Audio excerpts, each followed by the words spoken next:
It's time to settle the score, to make a big choice. Some call it a battle, a war, a fight.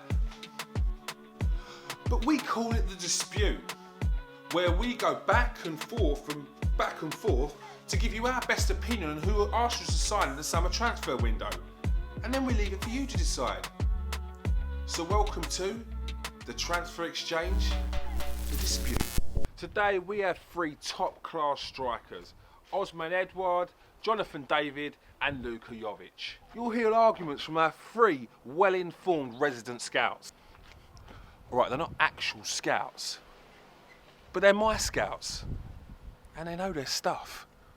We have our very own target man Steve K on Luka Jović of Real Madrid, our in-house chef, the chef, cooking up a storm with Jonathan David of Gent, and our killer marksman Jerome Marks with Odsonne Édouard of Celtic. Now let's hear their opinion before you decide. Hi guys, Jerome here. In terms of strikers, for me, it is such an easy decision who Arteta should sign this summer. I believe we need to head north of the border and snap up Celtic's centre forward, Odsonne Édouard. Now, why do I think we should sign this player ahead of all the other strikers that will be available on the market? I'll tell you why. He ticks all the boxes I think a great striker should be. He's 6'2", he's very strong, he's quick, he's skillful, he's a fantastic finisher, his right foot with his left foot with his head, and at 22 he's got a lot of time to develop and turn into an absolutely fantastic centre forward. Now, he signed for Celtic a couple of years ago for PSG for about £9 million, which for Celtic's quite a lot of money. So they must have rated him highly, and he couldn't get in the team at PSG because he had the likes of Cavani and Mbappe ahead of him. But what he has done at Celtic is phenomenal. He scored 21 goals in 27 games so far this season, and at times looks unplayable. He can go in behind, he can hold the ball up, he can beat a man as well. I think he would be a fantastic replacement if Aubameyang and Lacazette left, because I think he's strong like Lacazette but quick like Aubameyang. So quite a good combination of the two. Now, in terms of other players on the market, you've also got the likes of Jović that people are talking about, who plays for Real Madrid in a swap deal with Aubameyang. Now, there's no way on earth I would go for Jović.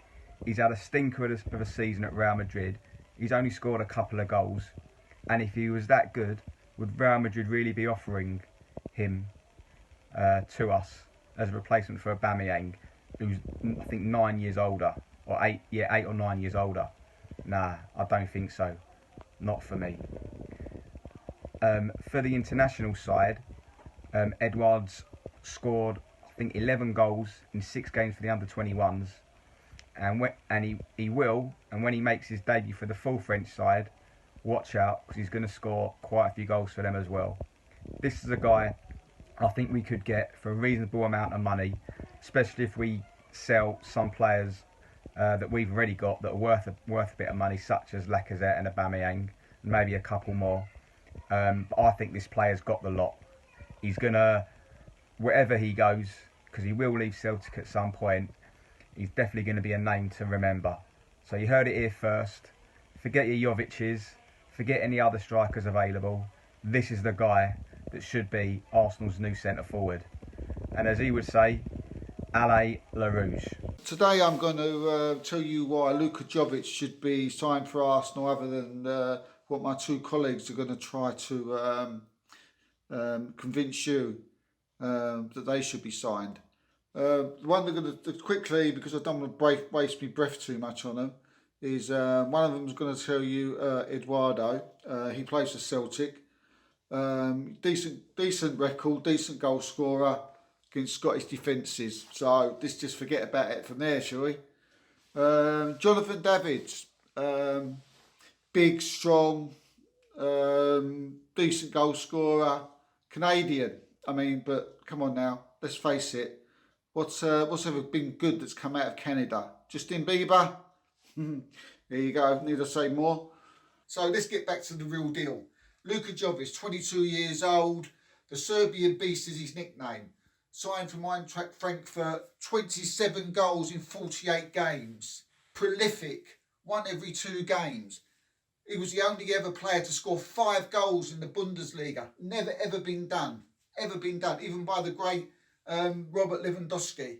He has got a bit of a discipline record, but I like that. He's going to need it. I think when people come to the Premiership, they need to be big, they're strong, and they need to be able to, push people off the ball. He's got sent off quite a few times in his career, but we're going to need that. We're going to need that in the Premiership. He's Premiership proven already, I would say. He's ready for it. He's tough, he's strong, he's quick, he's fast. He'd be able to knock defenders off all over the place.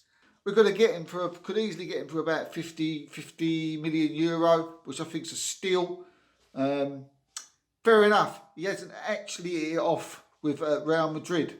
But this, to me, this is not down to him. This is down to Zinedine Zidane. The thing with Zinedine Zidane, if your face don't fit, then that's your lot. If you're wearing the wrong shirt, the wrong shoes, if you look at it in the wrong way, you're out on your ear. And this is what happened to Luka Jović. He came in, he scored a goal against Osasuna on his debut. After that, we never see him again. Maybe he had the wrong shoes on that day, I don't know. Jović went into his office, said, "Hey, what are you doing? Why am I not playing?" They had a confrontation, and you don't see Jović anymore. And he wants to leave, and his heart's not in Real Madrid. Hence why he's only scored 2 goals in 15. But last season, when he was at Eintracht Frankfurt, the man was prolific. He was a beast. He was a goal scorer, left foot, right foot, headers. This guy was prolific. And let's face it, the Bundesliga was a lot harder and stronger league than the Spanish La Liga. This guy's a no-brainer. He's the one that got to come to Arsenal. Eduardo, too weak. David can't stay on his feet for 2 minutes. This is the guy for Arsenal. Luka Jović. Evening guys, Simon here from Sunny TV Arsenal, and these are my reasons why Jonathan Christian David would be the perfect replacement, not for Pierre-Emerick Aubameyang but Alexandre Lacazette. In his first season in professional football in Belgium, Jonathan Christian David scored 14 goals and registered 5 assists in 43 appearances, at a rate and an assist of every 120 minutes. Jonathan David is an attacker from Gent in a 4-3-1-2. He plays as a number 10 or in front of the 2 strikers as a majority number 2. As a second striker, regardless of his position, David is fantastic with his movement. Prefers to cut in on his left, where he can link up play or play the 1 and 2 with the striker and basically get a shot on goal. In the 2019/20 Jalupa Pro League, Jonathan Christian David scored 18 goals and registered a further 8 assists in just 25 appearances, at a rate and a direct goal involvement in 75 minutes. A front three of Aubameyang, Pepe and David could be absolutely terrifying for Arsenal in the future, especially if you add a player like a Thomas Partey in the attacking new number 10 / Ozil replacement in Fekir, Coutinho or Havertz. Replacing Oba with David is not helping Arsenal in the future. Replacing Lacazette with Jonathan Christian David is the way forward for Arsenal in the future. Could make Arsenal's strike force terrifying, not just in England but in Europe. That's my take on Jonathan Christian David and why he would be the perfect replacement for Alexandre Lacazette and not Pierre-Emerick Aubameyang. Now you've heard their opinion, you decide in the comments section whether you want to go for Luka Jović, Odsonne Édouard or Jonathan David. Keeping with our latest transfer targets, I recently had a chat with journalist and Dutch footballing expert James Rowe. Here I asked him a couple of questions about our latest transfer targets from Holland, Ozan Kirku and Denzel Dumfries. Here's what he had to say.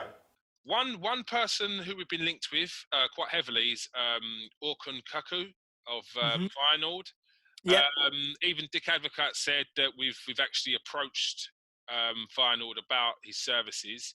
Do you think he's got the required ability to play in the Prem at Arsenal's level, and even maybe progressing them as a team?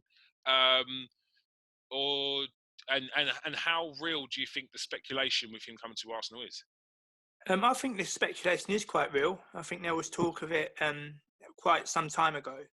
But you also have to think of his age. He has a good presence on the pitch. He has, especially for his age, a good attacking presence. And also with Feyenoord kind of getting back on an even keel after after a lot of financial difficulty. And once again, it's like an eternal story for them, having to look at their youth setup and blood a few youngsters. And in the case of the player in question, it would be a good move. But I also tweeted out a couple of weeks ago, Kieran, another season in the Netherlands won't really do him any harm. Yeah. But that's just my personal opinion. You have some people who say about the level of the Netherlands and the Eredivisie and about it being much maligned.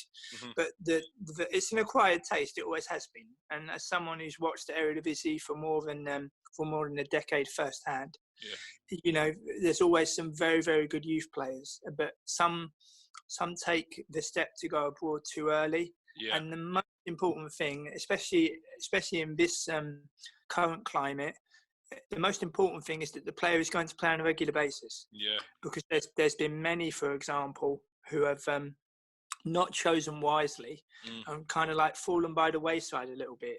And the most important thing is for a player to choose wisely. I believe it would be a good investment by Arsenal, but I wouldn't expect him to hit the ground running at a Premier League level at this as straight away.